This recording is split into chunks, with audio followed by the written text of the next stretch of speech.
ఆదికాండం 1:28 వాక్యం తెలివిస్తుంది. దేవుడు మనుషుని కలుగజేసిన తర్వాత అప్పుడు దేవుడు చెప్తున్నాడు, దేవుడు వారిని ఆశీర్వదించెను.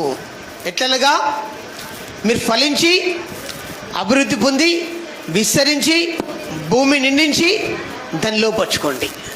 అంటే ఆశీర్వాదంలో ఇవన్నీ ఉన్నాయన్నట్టు. ఆశీర్వాదం మీరు ఫలించడం, ఫలింపు అనేది ఆశీర్వాదంలో భాగము. మనం విస్తరించుట ఆశీర్వాదంలో భాగము.